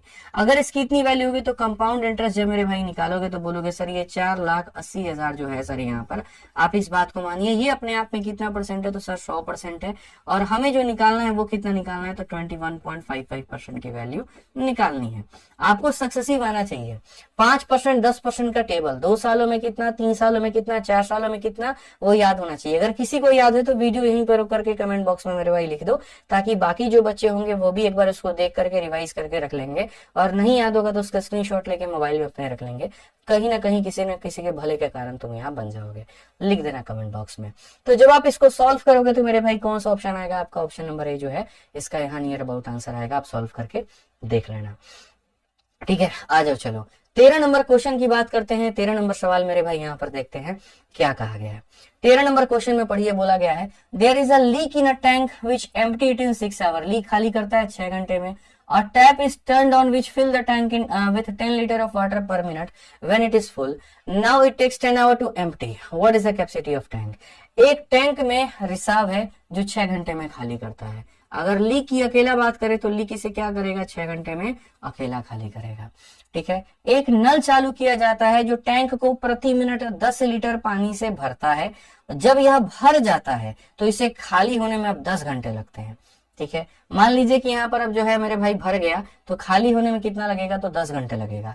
ऐसा क्यों 10 घंटे लगेगा, क्योंकि अब जो काम हो रहा है वो लीक खाली करने का काम कर रहा है, तो पानी भरने वाला भरने का काम कर रहा है। लीक अकेला करेगा तो 6 घंटे में खाली कर देगा, और लीक के साथ अगर पाइप काम करेगा तो मेरे भाई वो 10 घंटे में खाली कर देगा। समझ में आ गया। हमें यहाँ पर क्या लेना है, दोनों का एलसीएम लेना है, और दोनों का एलसीएम लेकर के देखना है तो 30 हो जाएगा। इसकी वैल्यू -5 है, इसकी वैल्यू -3 है। अब अगर आप यहाँ देखोगे तो बोलोगे सर लीक की वैल्यू कितनी थी, तो माइनस यहाँ पर 5 थी। अब -5 में क्या ऐसा जोड़ा गया कि -3 आ जाए, यानी -2, ठीक है, सॉरी +2। -5 में 2 जोड़ने से -3 आ जाता है। ये किसकी वैल्यू है, पाइप की, कि पाइप भर कितना रहा है। और क्वेश्चन में क्या कहा गया, पाइप भर कितना रहा है, 10 लीटर ऑफ वाटर पर मिनट। 1 मिनट में मेरे भाई यहाँ पर कितना, तो यहाँ पर 10 लीटर। अगर 1 मिनट में ये 10 लीटर भर रहा है तो 1 घंटे में ये कितना भरेगा, तो बोलोगे सर देखो 1 मिनट में 10 लीटर तो 1 घंटे में कितना भरेगा, इतना भरेगा। यानी कायदे से अगर हम बात करें तो जो पानी है वो 1 घंटे में इतना भरता है, और क्वेश्चन में दिया गया कि पानी 1 घंटे में 2 यूनिट भर रहा है, यानी ये कितने का मान है मेरे भाई, तो 2 यूनिट का मेरे भाई मान है। और क्वेश्चन में हमसे किसका मान कहा गया, कैपेसिटी। कैपेसिटी का मतलब कितने यूनिट का मान पूछा गया है, 30 यूनिट का मान पूछा गया है। जो दिया गया है वो 2 का मान है, जो पूछा गया है वो 30 का मान है। आप बहुत इज्जत से इसको काट सकते हैं, कोई दिक्कत नहीं है। 2 से आप काटेंगे तो मेरे भाई यहाँ पर 30 बार में 900 को यहाँ पर गुना करेंगे 10 के साथ, तो कुल मिला करके आपका 9000 लीटर आ जाएगा। ऑप्शन नंबर सी जो है आंसर है, ठीक है। समझ गए, यहाँ पे ध्यान से सारे यूनिट्स को पढ़िएगा तब जाकर के बात बनेगी, ठीक। आइए चलिए नेक्स्ट क्वेश्चन देखिए। सीरीज का सवाल हमने डाला है ज्योमेट्री में, और बहुत ही अपने आप में एक बेहतरीन सवाल है, ठीक है। क्वेश्चन में हमसे यहाँ पर कहा गया कि दिए गए फोटो के अंदर में आपका AB और CD बराबर है। ये जो आपका AB है और ये जो आपका CD है ये दोनों बराबर है। इसका भी मान मेरे भाई 10 है, तो यहाँ पर इसका भी मान आपका 10 है, ठीक है। फिर उसके बाद यहाँ पर O से लेकर के C, यानी ये रेडियस हो गया। सेंटर से अगर कोई भी लाइन आप ले जाते हैं तो ये आपका OC का मतलब कितना हो गया, तो मेरे भाई यहाँ पर 13 हो गया, ठीक है। साफ तौर पर कहा भी गया कि O जो है इसका केंद्र है। PB का जो मान है मेरे भाई यहाँ पर ये वाली वैल्यू हमारे सामने 3 दे दी गई है, तो क्वेश्चन में हमसे यहाँ पर OP का मान पूछा है, ठीक है। हालांकि इस सवाल को बताने के लिए मैं चाहूंगा कि आप इसको थोड़ा बड़ा रूप में देखो, तब आपको समझ में आएगा, नहीं तो मजा नहीं आएगा। तो अगर हम इस क्वेश्चन को देखते हैं मेरे भाई थोड़े से बड़े रूप में, थोड़ा फोटो को जूम करके, तब ज्यादा मजा आएगा मेरे भाई। यहाँ पे आ जाइए चलिए, ठीक है। फायदा भी तभी है आपको समझाने का, ठीक है। आ जाइए चलिए। तो यहाँ पर इस सवाल को देखेंगे, थोड़ा बड़े लेवल पर देखेंगे तब बड़े पर्दे पर देखिए आप इसको ठीक है, बड़े पर्दे पे देखिए। और मेरे भाई यहाँ पर एक बात बता दे, चैनल को तुम यहाँ पर सब्सक्राइब कर देना, लाइक कर देना, ठीक है। आने वाले समय में और भी काफी कुछ कंटेंट तुम्हें इसी चैनल के ऊपर में मिलेगा, तो ये बहुत फायदा हो जाएगा तुम्हारे लिए, ठीक है ना। तो सब्सक्राइब कर लेना मेरे भाई, यहाँ पर दनादन प्रैक्टिस सेट होंगे, काफी सारी चीजें होंगी, ठीक है। जब आप सब्सक्राइब करके रखोगे चैनल को तभी आपको नोटिफिकेशन मिल पाएगा। आप देखिए लगभग हर परीक्षा की यहाँ पर जो है पूरी प्रैक्टिस सेट कराई जाती है। यूपी पुलिस का पेपर हुआ, उसका प्रैक्टिस सेट कहाँ पर कराया गया, तो यहीं पर। सीपीओ का हुआ, कहाँ कराया गया, यहीं पे। सिलेक्शन फेज का प्रैक्टिस सेट यहीं पे। आप अभी देखो यूपी पेट का तो यहीं पे, रेलवे का तो यहीं पे। तो इस चैनल को हमने सिर्फ और सिर्फ आपके एग्जाम्स के पहले प्रैक्टिस सेट कराने के लिए ही हमने बनाया है, और सिर्फ इसके ऊपर में कंटेंट ही आपको मिल रहा है। एक भी फालतू की कोई चीज आपको देखने को नहीं मिलेगी। नाम ही है आदित्य रंजन सर कंसेप्ट। हमारे कंसेप्ट के माध्यम से आप अलग अलग सवालों को देखिए कि बनाते कैसे हैं। तो इसीलिए इसको सब्सक्राइब करके रख लीजिए, भविष्य में आपका बहुत फायदा होगा इससे, ठीक है। आज ये चलिए, तो अगर हम देखें यहाँ पर तो हमें जो मान पता करना है वो ये ओपी का मान पता करना है। और जो डेटा दिया गया था वो क्या दिया गया था, रेडियस दिया गया था, और कितना दिया गया था, 13 दिया गया था। मैं सिर्फ अभी यहाँ से एक परपेंडिकुलर डालना चाहूंगा अगर आप अनुमति दे तो, और इस परपेंडिकुलर को हम ई नाम का नाम देंगे यहाँ पे, ठीक है। अब क्वेश्चन में याद रखिएगा कि जब भी कोई भी सर्कल होता है और कॉर्ड पर मेरे भाई कोई भी परपेंडिकुलर डाला जाता है तो उसको आधे आधे में बांट देता है, ठीक है। तो यहाँ पर जो पूरे कॉर्ड की लंबाई यानी जो पूरे जीवा की लंबाई है वो है मेरे भाई 10। तो यहाँ पर ये अब हो जाएगा मेरे भाई 5, ठीक है। और यहाँ पर ये भी कितना हो जाएगा, तो बोलोगे गुरुजी ये पूरा पूरा हो जाएगा आपका 5 हो जाएगा। कितना हो जाएगा गुरुजी आपका, यहाँ पर 5 हो जाएगा। बट मजे की बात है कि पीवी का मान 3 दिया गया है। आप क्वेश्चन में देख सकते हो मेरे भाई यहाँ पर पीवी का मान कितना है, तो साफ तौर पर पीवी का मान मेरे भाई 3 है। तो अगर ये पूरा पूरा 5 है और ये 3 है तो ये हमारा कितना हो जाएगा दोस्त मेरे, 2 हो जाएगा। यहाँ पे कितना हो जाएगा, 2 हो जाएगा, ठीक है। अब एक लाइन मेरी तरफ से बस मेरे कहे पर तुम मान लो, ठीक है। यहाँ पर इस फोटो को थोड़ा सा रोटेट कर देते ना और मजा आ जाता, बट ठीक है थोड़ा सा ये टेढ़ा है पर मेरा है वाली कहानी है, ठीक है। अगर ये थोड़ा सा ऐसे और हो जाता ना, ऐसे और रोटेट हो जाता तो मजा आ जाता, ठीक है। ये रोटेट हो सकता है, चलो नहीं हो सकता कोई बात नहीं। अब यहाँ पर मैं ये कह रहा हूँ कि यहाँ से तुम एक लाइन इसको खींच करके इसको मिलाओ एक बार, बहुत जरूरी है इसको मिलाना। यहाँ पे जैसे तुम इसको मिलाते हो तुम्हें एक राइट एंगल ट्रायंगल मिल जाता है। क्या मिल जाता है मेरे भाई, राइट एंगल ट्रायंगल, समकोण त्रिभुज मिल जाता है, ठीक है। गौर से बताना, ये ओसी तुम्हारी क्या है, रेडियस, और ये ओडी तुम्हारी क्या है, रेडियस। तो ओ से सी भी रेडियस, ओ से बी भी रेडियस। तो अगर ये 13 तो ये भी कितना हो जाएगा, 13 हो जाएगा। कितना हो जाएगा मेरे भाई, 13 हो जाएगा। अब जो मेरे पास में ट्रायंगल है मैं इसको साइड में यहाँ बना करके आपको दिखा रहा हूँ। ये वैल्यू हमारी ओ है, ये हमारा मेरे भाई ई है, और यहाँ पर ये हमारा क्या है, बी है। अगर आप देखोगे तो ये आपके सामने 13 है और ये आपके सामने मेरे भाई 5 है। तो अब बताओ कौन सा ट्रिपलेट आपको बनता हुआ दिख रहा है, 5 12 13 का। सर ये 5 है और ये 13 है तो ये कितना हो जाएगा, 12 हो जाएगा। इट मीन्स यहाँ पर ये वैल्यू कितनी हो जाएगी, 12 हो जाएगी। ये वैल्यू कितनी हो जाएगी मेरे भाई, 12 हो जाएगी, ठीक है। इससे ये वैल्यू निकाल लिया। अब इससे ये वैल्यू निकाल लिया तो क्या तुम इस ट्रायंगल को सॉल्व नहीं कर सकते हो, बताना यहाँ पर। क्या अब OEP तुम नहीं बना सकते? अब जरा OEP का मेरे भाई नजराना देखना है। यहाँ पर ये O हो गया, ये E हो गया मेरे भाई, और ये P हो गया।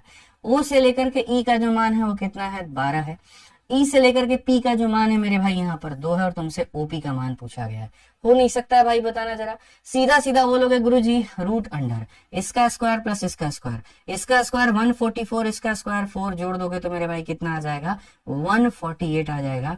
और रूट अंडर 148 में अगर आप देखोगे तो सर 4 से यहाँ 3 बार में कितना हो जाएगा, 12, ठीक है। और 12 हो जाएगा 427, 4 रूट 37, 4 रूट 37 को मेरे भाई अगर थोड़ा सा तोड़ दोगे तो यहाँ पर ये हो जाएगा मेरे भाई 2 रूट 37 तुम्हारा ये हो जाएगा। 4 इंटू 37 को तोड़ोगे तो यहाँ 2 रूट 37 हो जाएगा। कौन सा ऑप्शन है, तो option number D for Devsena है। तो क्या मुश्किल था इसमें, बताइए जरा। कोई मुश्किल वाली बात थी ही नहीं आपकी, बस आपको यहाँ पर इसको कनेक्ट करना था। 5 दिया था, 13 दिया था, 12 निकाल देना था, और 12 और 2 के हिसाब से आपको यहाँ पर ओपी का मान निकाल देना था, ठीक है। आज ये चलिए नेक्स्ट क्वेश्चन देखिए, पॉलीगन के ऊपर में 15 नंबर सवाल है। क्या कहा गया है जरा पढ़िए। कहा गया if one of the interior angle of a regular polygon is 15/16 time one of the interior angle of a regular decagon, यानी एक रेगुलर पॉलीगन का जो इंटरनल एंगल है मेरे भाई यहाँ पे वो हमारा बराबर है 15/16 time of internal angle of मेरे भाई रेगुलर डेकागन के, ठीक है। अब यहाँ पर कहा गया find the number of diagonal of polygon. तो इस पॉलीगन की जब भुजाओं का मान पता चल जाए ना तो एक काम करना मेरे भाई, यहाँ पर तुम इसके नंबर ऑफ डायगोनल बता देना, ठीक है। इंटरनल एंगल का फॉर्मूला मेरे भाई यहाँ पर क्या होता है, प्रत्येक इंटरनल एंगल का फॉर्मूला क्या होता है, तो आप बोलोगे सर किसी भी पॉलीगन के इंटरनल एंगल का फॉर्मूला होता है n-2 इंटू 180 अपॉन कितना हो जाएगा सर, 180 अपॉन n हो जाएगा। ये हमारे सर हमारा होता है, ठीक है। किसी भी पॉलीगन का इंटरनल एंगल की ये हमारी वैल्यू होती है। तो अगर हम यहाँ देखें तो हमारे सामने सर डेकागन की बात हुई है। किसकी बात हुई है, डेकागन की। डेकागन का मतलब 10, 10 माइनस 2 कितना हो जाएगा, तो सर 8 हो जाएगा। इंटू हमारे सामने कितना हो जाएगा, 180 हो जाएगा। और बट्टे में हमारे सामने कितना हो जाएगा, तो बट्टे में हमारे सामने 10 हो जाएगा। इससे हमारा क्या निकलेगा, वैल्यू। जीरो से हमारा क्या हो जाएगा, जीरो खत्म। और अगर हम देखें यहाँ पर तो क्या कर सकते हैं, तो सर हमारा 8 से हम काटेंगे 2 बार में, और 2 से हम काटेंगे 9 बार में, 15 9 135, यानी उस पॉलीगन का यहाँ पर एंगल कितना होगा, 135 होगा। अब किसी पॉलीगन का आंतरिक कोण इसके बराबर है, तो उसकी भुजाएं कैसे निकलेंगी, बहुत आसान है। अगर इंटरनल एंगल का मान इतना है तो मेरे भाई आप जानिए उस पॉलीगन का एक्सटर्नल कितना होगा, 180 में से आप इसको घटा दीजिए तो मेरे भाई निकल जाएगा 45। और अगर उसका एक्सटर्नल एंगल निकल करके आ गया तो आप यहाँ पर मेरे भाई सीधा सीधा जो है नंबर ऑफ साइड्स निकाल सकते हैं। 360 से मेरे भाई भाग कर दीजिए आप इसको, ठीक है। 360 से अगर आप भाग करेंगे यहाँ पर, हाँ बिल्कुल ठीक है, सही है। 360 से अगर मेरे भाई यहाँ पर भाग कर लेते हैं तो आपका कितना हो जाएगा, आप इसको 45 से भाग करिए, कितनी बार में कटेगा, तो 8 बार में। यानी यहाँ पर जो दूसरा वाला पॉलीगन था उसकी कितनी भुजाएं थी, 8 भुजाएं थी। और अगर 8 भुजाएं थी तो डायगोनल की संख्या क्या होता है, n into n minus 3 by मेरे भाई 2 होता है। ये होता है विकर्णों की संख्या। तो अगर आप देखोगे तो ये 8 हो गया, 8 में से 3 गया तो मेरे भाई 5 हो गया, और बट्टे में 2, 40 का आधा कितना होता है, तो 20 होता है। ऑप्शन नंबर ए जो होगा करेक्ट आंसर होगा। ऐसा नहीं है कि इंटरनल एंगल में डायरेक्ट यहां से नहीं रिलेट कर सकते थे, कर सकते थे, लेकिन जब भी नंबर ऑफ साइड निकालना होता है इंटरनल एंगल के फॉर्मूले से मत जाओ, 180 से घटा करके पहले एक्सटर्नल लेकर के आओ, और एक्सटर्नल को मेरे भाई यहाँ पर जो भी है 360 को एक्सटर्नल से भाग करते तो भुजाओं की संख्या निकल के चली आएगी, ठीक है। 15 बवाल सवाल अब तक हो गए, 10 हमारे और बाकी हैं, फिर पहला वाला सेट खत्म होगा। फिर उसके बाद में आपके सामने 4 और सेट निकल करके आएंगे, ठीक है, 5 और सेट निकल करके आएंगे, तो 25-25 के 6 सेट यानी 150 क्वेश्चन आपके बन जाएंगे, ठीक है। पढ़िए 16 नंबर क्वेश्चन क्या कहा गया। Out of the total income of family से 15% and rest of the amount spend on 3 type of expenditure. एक व्यक्ति अपने आय का 25% 15% सेव करता है और बाकी को वो खर्च करता है। किस चीज में, हेल्थ में, एजुकेशन में, फूड में, और यहाँ पर ये उसका अनुपात है। अगर उसका इनकम 300 रुपया लेस है, ठीक है, if the income is 300 less than thrice the expenditure incurred on education, what is difference between saving and expenditure incurred on health. ऐसे सवालों को परसेंटेज से ही अगर तुम बनाओगे तो मेरे भाई यहाँ पर ज्यादा अच्छा रहेगा। और क्या रहेगा समझना, इनकम जो होता है वो हमेशा कितना होता है, 100% होता है, ठीक है। अब कहा गया कि यहाँ पर सेविंग जो हो रही है, अच्छा ये इनकम क्या होगा, इनकम या तो मेरे भाई खर्च हो जाएगा और या फिर आप जाओगे तो उसको सेव कर लोगे, ठीक है। तो कहा गया मेरे भाई कि एक परिवार अपने कुल आय में से 15% बचत करता है। अगर मेरे भाई बचत वो करता है 15, तो जो खर्चा करेगा वो कितना करेगा, 85 मेरे भाई करेगा, ठीक है। और वो 85 का जो खर्च है वो किस किस जगह पर है, हेल्थ, एजुकेशन और फूड पे है। अगर हम यहाँ देखें तो मेरे भाई यहाँ पर हेल्थ पर हो गया, एजुकेशन पर हो गया, फूड पर हो गया। कितना कितना है, तो मेरे भाई 17%, यहाँ 17 है, ये 34 है, और यहाँ पर ये कितना है, तो मेरे भाई 34 है। क्या सबको जोड़ करके देखना 85 आ रहा है, 4 4 8 7 15 का 5, एक हाथ में 3 3 6 7 1 8, बिल्कुल मेरे भाई। यानी हम साफ तौर पर कह सकते हैं ये 85 यूनिट ही 85% के बराबर है, यानी हेल्थ पे इतना परसेंट, एजुकेशन पे इतना और फूड पे इतना। तो 100% के इनकम का लेखा जोखा मिल गया, 15% उसका खर्चा है और इतना परसेंट मेरे 15% उसका सेविंग है और ये 85% का मेरे भाई खर्चा है। क्वेश्चन में यहाँ पर क्या कहा गया है जरा देखो, क्वेश्चन में मेरे भाई डिफरेंस दिया गया है, क्या है, इनकम हमारा 300 रुपया less than thrice the expenditure incurred on education, यानी इनकम और एजुकेशन का 3 गुना का डिफरेंस है। अगर हम देखें यहाँ पर तो ये जो 300 रुपए मेरे भाई दिए गए हैं ये डिफरेंस है, और किसका किसका डिफरेंस है, तो जो तुम्हारा इनकम है इसका मेरे भाई, और एजुकेशन का 3 गुना का। एजुकेशन का 3 गुना कितना होगा, तो यहाँ पर देखो इसका 4 3 12, ठीक है, 3 3 9 और एक मेरे भाई 10, 102, ठीक है। तो यहाँ पर इसका 3 गुना कितना होगा, 102 होगा, यानी 100 और 102 का ये डिफरेंस है, यानी कितने परसेंट का वैल्यू है, तो बोलोगे सर ये सीधा सीधा 2% का हमारा मान है। और क्वेश्चन में कहा गया difference between saving and expenditure incurred on health, ठीक है, जो खर्चा हेल्थ पर हुआ है और जो सेविंग का है, इसका डिफरेंस कितने का है, तो मेरे भाई यहाँ पर वही 2% का मान है, यानी 2% का मान देकर के 2% का पूछा गया है। अच्छा मजाक था, ऑप्शन नंबर ए जो होगा आंसर होगा। ठीक है, ऑप्शन नंबर ए क्या होगा मेरे भाई, आंसर होगा। आइए चलिए 17 नंबर क्वेश्चन को देखिए। 17 नंबर क्वेश्चन मेरे भाई यहाँ पर क्या कहा गया, पढ़िए जरा। क्वेश्चन में कहा गया 2 container of equal capacity are full of a mixture of milk and water. First container में मिल्क और वाटर का रेशियो इतना है, सेकंड में मिल्क और वाटर का रेशियो मेरे भाई इतना है, both are mixed in a container, resulting हमारा क्या होगा। कई बार ऐसा होता है, दो अलग अलग कंटेनरों को मिलाकर के तीसरा बनाया जाता है, तो हम उसे कैसे बनाते हैं। तो देखिए पहले में मेरे भाई यहाँ पर जो मिल्क और वाटर है, पढ़िएगा बहुत ध्यान से, कई बार मिल्क वाटर पहले का दे देगा, दूसरे का वाटर मिल्क दे देगा। तो पहले में जो मिल्क और वाटर का अनुपात है वो 3 अनुपात मेरे भाई यहाँ पर 11 है, तो 3 और 11 का सम टोटल कितना हो गया, 14 हो गया। दूसरे में अगर हम देखें तो दूसरे में मेरे भाई यहाँ पर क्या होगा, ठीक है, सेकंड यहाँ पर रेशियो हमारा कितने का होगा, 9 और 11 का होगा। 9 और 11 का जो टोटल है मेरे भाई यहाँ पर कितना हो जाएगा, 20 हो जाएगा। ठीक है, तो समान धारिता वाले दो पात्र दूध और पानी मिश्रण से भरे हुए हैं। पहले में दूध पानी का अनुपात इतना है, दूसरे में यहाँ पर जो है अनुपात हमारा इतना है। दोनों मिश्रणों को एक पात्र में मिलाया जाता है। सबसे बड़ी बात, दोनों की वॉल्यूम बराबर है। अगर दोनों की वॉल्यूम बराबर है तो क्यों ऐसा हो रहा है कि इसका टोटल करने पे 14 और इसका टोटल करने पे 20 आ रहा है, ये नहीं होना चाहिए। ठीक है, यानी हमें इसको बराबर करना है, हमें यहाँ पर 14 और 20 को बराबर करना है। 14 और 20 का मेरे भाई एलसीएम क्या हो सकता है, तो आप यहाँ बोलोगे सर देखो यहाँ पर 7 पचे 35, 35 का 4 गुना कितने 140। अगर हम देखें तो यहाँ दोनों का एलसीएम कितना होगा 140। इसको 140 बनाने के लिए किससे गुना करना है 10 से, और इसको 140 बनाने के लिए किससे गुना करना है 7 से, तब जाकर के सर ये 140 बन पाएगा और ये 140 बन पाएगा, और हम ये कह पाएंगे जी दोनों का वॉल्यूम सेम है। अगर इसको आप 10 से गुना कर रहे हो तो 10 से यहाँ गुना करो तो यहाँ पर इतना हो जाएगा, आप गुना कर लो ना, कोई दिक्कत नहीं है। 10 इंटू 3 हमारे सामने कितना हो जाएगा, 30 हो जाएगा भाई, और 10 इंटू 11 कितना हो जाएगा, 110 हो जाएगा। 7 इंटू 9 कितना हो जाएगा, 63 हो जाएगा, और 7 इंटू 11 77 हो जाएगा। और आप दोनों को जोड़ दीजिए यहाँ पे। अगर आप जोड़ेंगे तो मेरे भाई साफ तौर पर आप यहाँ पर ये कह पाएंगे कि सर ये 93:187 है। कौन सा ऑप्शन है, तो ऑप्शन नंबर ए जो है करेक्ट आंसर है। सीधा सा हिसाब किताब है, ऑप्शन नंबर ए जो है करेक्ट आंसर है। ठीक है, एकदम हल्का सवाल था, कोई दिक्कत की बात नहीं थी। आइए चलिए त्रिकोणमिति का सवाल देखिए। सेक जमा टेन का मान जो है वो 5 है, कोसेक माइनस कॉट का मान हमारा इतना है, तो sec plus cosec minus 10 minus cot का मान हमसे पूछा गया है। अब ये भी मेरे भाई कोई सवाल देखो वैलिड बनता नहीं है। आप इसके ब्रैकेट को खोलो, तो ब्रैकेट को खोलोगे तो ये मेरे भाई सेक माइनस 10 बन जाएगा। क्या बन जाएगा मेरे भाई यहाँ पर, सेक थीटा, और माइनस क्या बन जाएगा मेरे भाई, टेन थीटा बन जाएगा। ठीक है, और अगर आप इन दोनों को साथ में पेयर रखोगे तो आप यहाँ पर कहोगे सर ये हमारे सामने ऐसा बन जाएगा, कोसेक थीटा मेरे भाई यहाँ पर कोसेक क्या बन जाएगा, कोसेक वाई, और माइनस यहाँ क्या बन जाएगा, कोट वाई बन जाएगा। ठीक है, क्या बन जाएगा मेरे भाई यहाँ पर, कोट वाई बन जाएगा। अब आपको एक बात पता है, अगर सेक प्लस 10 का मान 5 है तो सेक माइनस 10 का मान क्या होगा, तो मेरे भाई इसी का उल्टा, यानी 5 का उल्टा कितना, 1/5 हो जाएगा। उसके बाद में कोसेक माइनस कोट का मान इतना है तो प्लस का मान क्या होगा, उसका उल्टा। माइनस अगर दिया गया है तो प्लस को निकालने के लिए उल्टा करें, प्लस दिया गया है तो माइनस को निकालने के लिए उल्टा करें। तो मेरे भाई माइनस का मान 1/3 तो प्लस का मान 1/3 का उल्टा यानी 3/1 हो जाएगा। बड़ी आसानी से आप इसको सॉल्व करेंगे तो 1/3.2 होता है, 3.2 मेरे भाई यहाँ पर इसका जो होगा वो उत्तर आ जाएगा। कौन सा ऑप्शन है, तो ऑप्शन नंबर बी जो है वो करेक्ट आंसर है।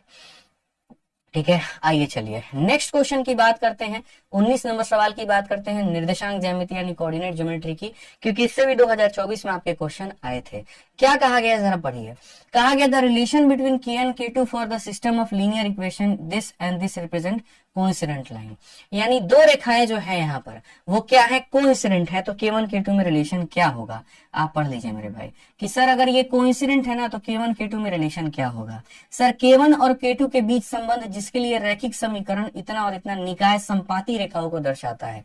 अगर मेरे भाई ये निकाय संपाती है तो याद रखना मेरे भाई a1/a2 बराबर, देखो यहाँ पर जब भी मेरे भाई मैटर यहाँ पर कोइंसिडेंट बनेगा तो इस बात को यहाँ पर हमेशा ध्यान रखो, a1/a2 जो होगा वो तुम्हारा बराबर होगा किसके, b1/b2 के बराबर होगा, और वो किसके, c1/c2 के।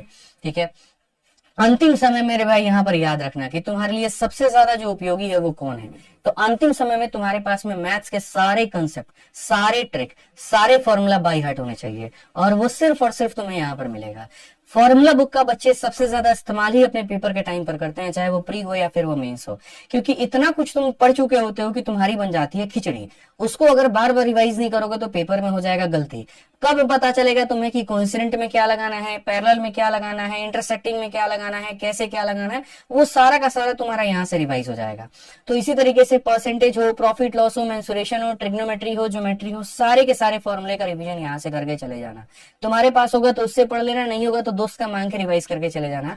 तुमको इसका अर्थ, इसका महत्व अभी तुमको समझ में आएगा कि किस जरूरत के साथ में फॉर्मूला बुक बनाई गई थी, क्यों ऐसी किताब पहले 10 सालों तक नहीं थी, क्यों आदित्य सर जब आए तब यहाँ पर ऐसी एक किताब आई और इसने तैयारी को कितना आसान बनाया। तुमको समझ में आएगा कि भारत की नंबर 1 किताब क्यों है, जिसमें पूरे फ्लिपकार्ट में अब तक 1.5 लाख से ज्यादा इसकी रेटिंग्स है। ठीक है, ये सबसे ज्यादा उपयोगी है तुम्हारे लिए। अभी मेरे भाई इसको पढ़ना लास्ट में। अब यहाँ पर अगर आप देखोगे तो यहाँ पर क्या हो गया, A1 किसको कहते हैं, तो A1 मेरे भाई x के कोफिशिएंट को कहते हैं, B1 किसको कहते हैं, y के कोफिशिएंट को कहते हैं, और C क्या होता है, कांस्टेंट होता है। ठीक है, तो अगर हम वहां पर देखो तो A1 का मतलब यहाँ हो जाएगा मेरे भाई K1, और इसका मतलब यहाँ पर क्या हो जाएगा, तो यहाँ पर हो जाएगा मेरे भाई 4।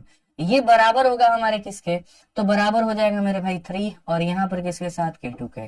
और ये मेरे भाई -8 -16 मतलब भाई माइनस माइनस खत्म, तो 8 बटे कितने के, 16 के। आप यहाँ से हर एक किसी का मान निकाल सकते हो बहुत तरीके से। आप यहाँ पर ऐसे कह सकते हो कि सर मैं एक बार इसको इसके साथ बराबर करूंगा और एक बार इसको इसके साथ बराबर करूंगा। ठीक है, और तब उसके बाद में मैं रिलेशन देखूंगा कि रिलेशन मेरे भाई यहाँ पर क्या है।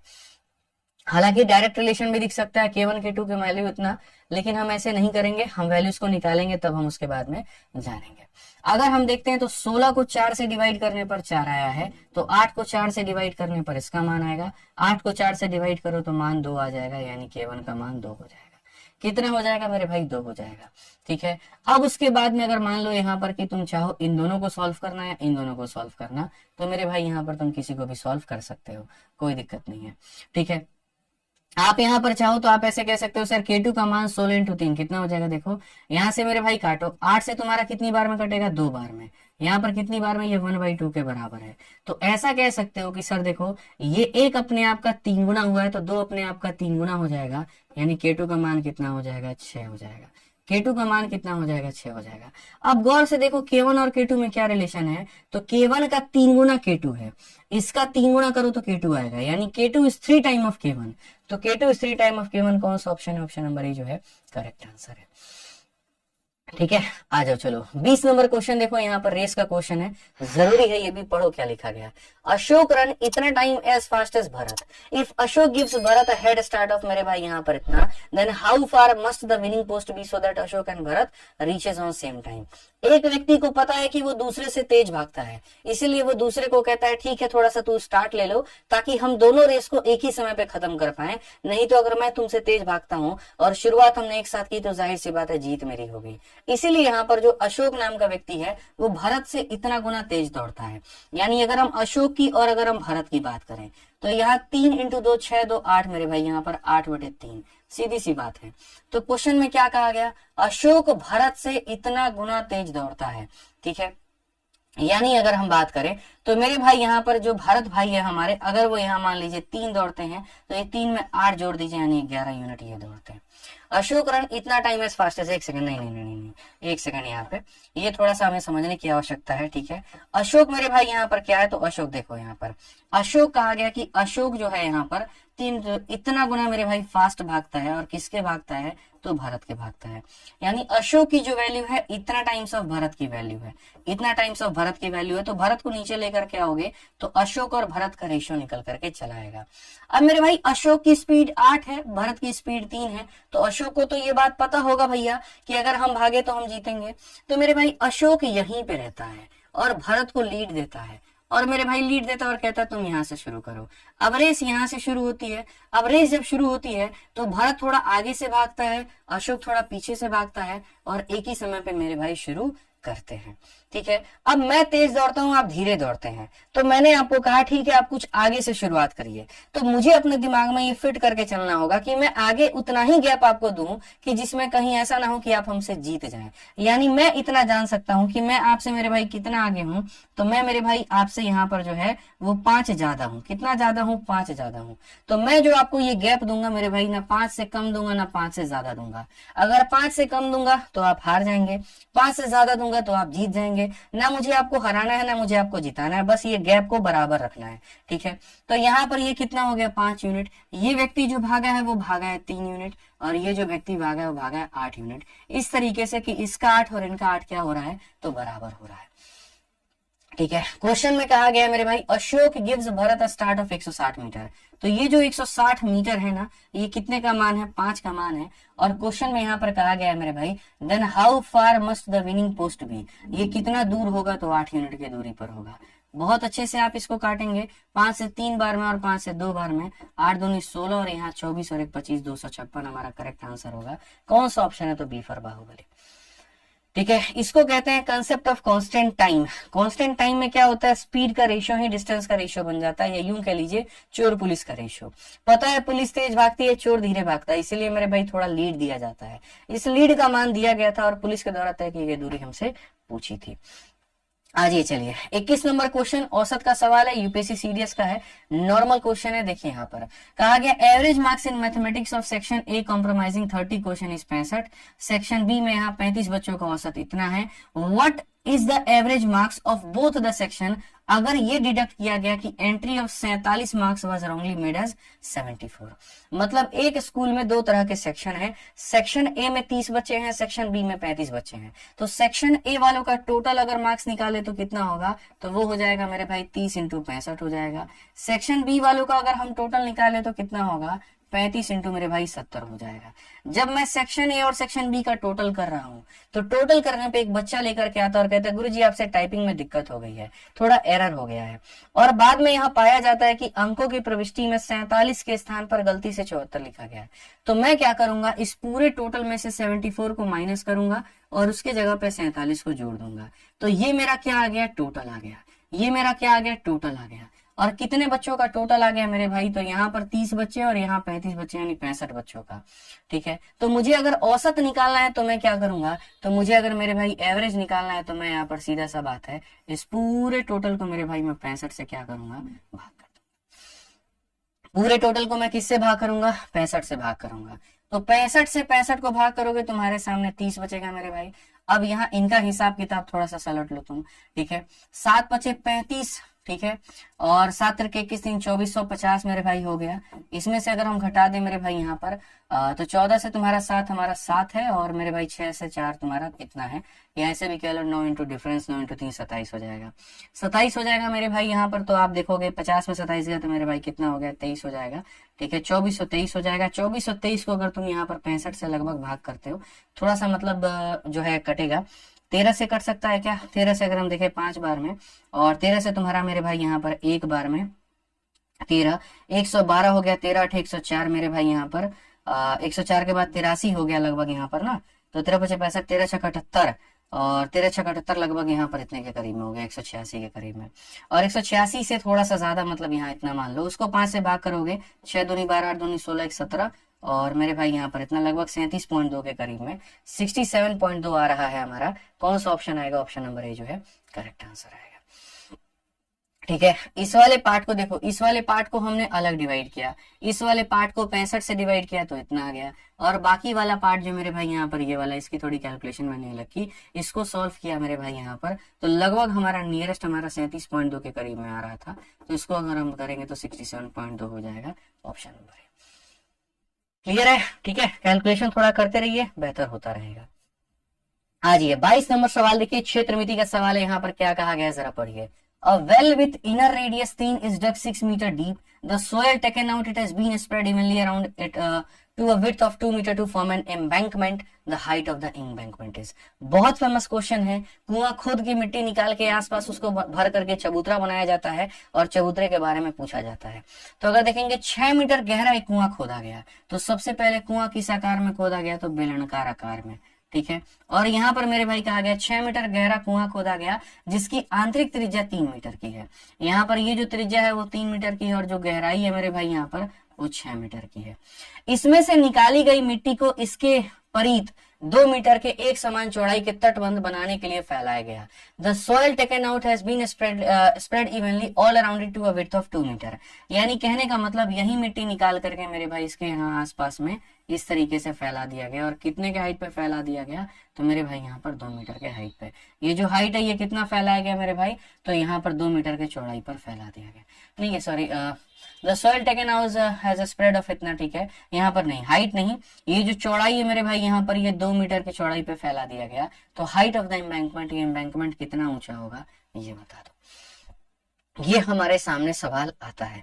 तो कभी भी इस बात को याद रखना, जो यहाँ पर ये जो चबूतरा तुमने बनाया है, जो यहाँ पर ये चीज मेरे भाई तुमने बनाई है, इस बात को हमेशा अपने मन में याद रखो कि ये वाली जो चीज जो तुमने बनाई है ना मेरे भाई, इसका जो वॉल्यूम होता है और जो मिट्टी जो तुमने निकाली है उसका वॉल्यूम होता है, दोनों का मेरे भाई वॉल्यूम बराबर होता है। दोनों के वॉल्यूम क्या होते हैं, बराबर होते हैं। यानी यहाँ पर मेरे भाई कहीं ना कहीं जो मिट्टी की वॉल्यूम है और जो तुम्हारे सामने एम्बैंकमेंट की वॉल्यूम है वो सेम है। अब मिट्टी तुमने किससे निकाली है मेरे भाई, एम फॉर मिट्टी, ई फॉर एम्बैंकमेंट। मिट्टी तुमने एक बेलन आकार से मेरे भाई निकाला है, तो इसका यहाँ वॉल्यूम कितना होगा, तो बोलोगे सर पाई इंटू रेडियस हमारा कितना है मेरे भाई यहाँ पर, तो 3 है, तो पाई इंटू आर स्क्वायर मेरे भाई, और इंटू कितना हो जाएगा, एच हो जाएगा। ये तुम्हारा किसका है वॉल्यूम, तो बेलन का है, यानी मिट्टी का है। और एम्बैंकमेंट के वॉल्यूम कितना होगा मेरे भाई, तो जो ये एम्बैंकमेंट है ये सिलिंड्रिकल शेल है। क्या है, सिलिंड्रिकल शेल है। सिलिंड्रिकल शेल में क्या होता है, पाई हम लेते हैं, तो सिलिंड्रिकल शेल की वॉल्यूम होती है पाई इंटू आर का स्क्वायर माइनस आर का स्क्वायर इंटू मेरे भाई यहाँ पर हो जाता है एच। तो हम पाई की जगह पाई रखेंगे। बड़ा वाला आर कितना होगा, तो अगर आप देखोगे तो सर ये हमारा छोटा वाला आर हमारे सामने 3 है और यहाँ पर ये हमारा कितना है, 2 है, ठीक है। तो बड़ा वाला आर कितना होगा, बड़ा वाला आर मेरे भाई यहाँ पर 5 का स्क्वायर होगा, ठीक है। छोटा वाला रेडियस देखो, ये छोटा वाला, ये छोटे वाले सर्कल का रेडियस 3 है।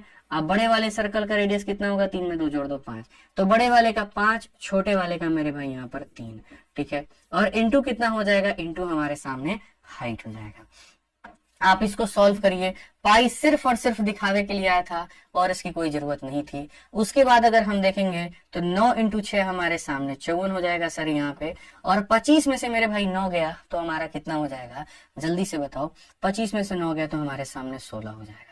तुम अगर काटोगे दोस्त यहाँ पर ना, 2 से काटोगे 8 बार में, 2 से काटोगे 27 बार में, कुल मिलाकर के मेरे भाई 27/8 होगा और ये तुम्हारी हाइट होगी। 27/8 कौन सा ऑप्शन तुमको देता है, तो 8 into 3 24 3 27/8 option number D for Devsena यही ऑप्शन देता है। ठीक है, हल्के सवाल होते हैं, कोई दिक्कत की बात यहाँ नहीं होती है। आइए चलिए 23 नंबर क्वेश्चन पढ़िए क्या कहा गया। When positive number X Y Z divided by 31, remainder आ रहा हमारा इतना, यानी अगर हम बात करें मेरे भाई एक्स को डिवाइड करोगे किससे, 31 से, तो शेषफल कितना आएगा, 17 आएगा। मेरे भाई यहाँ पर वाई को डिवाइड करोगे किससे, 31 से, तो शेषफल कितना आएगा, 24 आएगा। मेरे भाई जेड को डिवाइड करोगे 31 से, शेषफल कितना आएगा, 27 आएगा। एक्स का मान 17, वाई का मान 24, जेड का मान 27। यहाँ याद रखना, जब भी किसी भी संख्या को किसी से भी भाग करते हो रिमाइंडर आता है तो सीधा उस संख्या का मान उसके बराबर ले लो, उसके रिमाइंडर के बराबर ले लो। अब क्वेश्चन में कहा गया एक्स के 4 गुने में वाई के 2 गुने को घटाकर जेड के 3 गुने को जोड़ के तब डिवाइड करो 31 से, तो क्या होगा।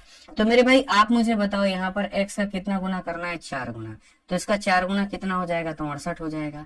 मेरे भाई वाई का 2 गुना करना है, इसका 2 गुना कितना हो जाएगा, तो 48 हो जाएगा। मेरे भाई जेड का 3 गुना करना है, इसका 3 गुना कितना हो जाएगा, 81 हो जाएगा। और डिवाइड करना है किसके साथ में, 31 के साथ में। ये 20 का डिफरेंस में इसको जोड़ दोगे तो 101, 101 को 31 से भाग करो, 31 नहीं 93, कितना बचेगा, 8 बचेगा। ऑप्शन नंबर बी जो है आंसर है। ठीक है, नेक्स्ट क्वेश्चन देखो मेरे भाई, 24 नंबर सवाल औसत का सवाल है, और ये सवाल मैं आपको देता हूं होमवर्क में मेरे भाई, बना लेना, एकदम हल्का क्वेश्चन है, कहीं कोई दिक्कत की बात नहीं है, ज्यादा कैलकुलेशन नहीं है, बना लोगे। ठीक है, आ जाओ 25 नंबर क्वेश्चन देखो मेरे भाई, यहाँ पर पिरामिड का है। पिरामिड में क्या कहा गया है जरा पढ़ो। कहा गया था base of A right pyramid is a square. अगर हम देखेंगे यहाँ पर मेरे भाई कोई पिरामिड है और पिरामिड का जो बेस है वो क्या है, स्क्वायर है, और स्क्वायर की यहाँ साइड कितनी है, तो स्क्वायर की साइड हमारी 8√2 है। कितनी है मेरे भाई, 8√2 है। And each of its slant edge is मेरे भाई यहाँ पर 10। अगर हम देखें यहाँ तो पिरामिड का जो स्लैंट एज मेरे भाई यहाँ पर बनता है, ठीक है, वो हमारा कितना बनता है, तो जो स्लैंट एज बनता है इसको बोलते हैं स्लैंट एज। ये हमारा कितना है, तो मेरे भाई 10 है।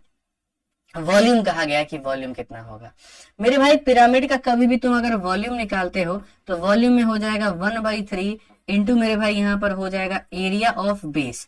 क्या हो जाएगा, एरिया ऑफ मेरे भाई यहाँ पर बेस, और इंटू हमारे सामने मेरे भाई हो जाएगा यहाँ पर हाइट हो जाएगा। ठीक है, इस बात को यहाँ ध्यान रखो। तो मेरे भाई 1/3 आपने रख दिया, कोई दिक्कत नहीं है। बेस का एरिया, बेस जिस तरह के आकार में होता है वैसा एरिया। अगर बेस स्क्वायर है तो स्क्वायर का एरिया साइड इंटू साइड होता है। बेस इक्विलेटरल ट्रायंगल है तो √3/4 a स्क्वायर। बेस अगर मान लीजिए रेक्टेंगल है तो लेंथ इंटू ब्रेथ। चूंकि इसका बेस एक स्क्वायर के फॉर्मेट में है, इसका बेस क्या है मेरे भाई, एक स्क्वायर के फॉर्मेट में है। तो स्क्वायर के फॉर्मेट में तो बेस में यहाँ पर देखो एरिया ऑफ बेस क्या होगा, इसका स्क्वायर। क्या हो जाएगा मेरे भाई, साइड का क्या होता है, स्क्वायर हो जाता है। ठीक है, अब बात आती है हाइट की कि हाइट कैसे निकालेंगे। कोई दिक्कत की बात नहीं है। हाइट हम यहाँ से जो सीधी वाली डंडी यहाँ पर खींची जाती है इसको मेरे भाई कहा जाता है हाइट।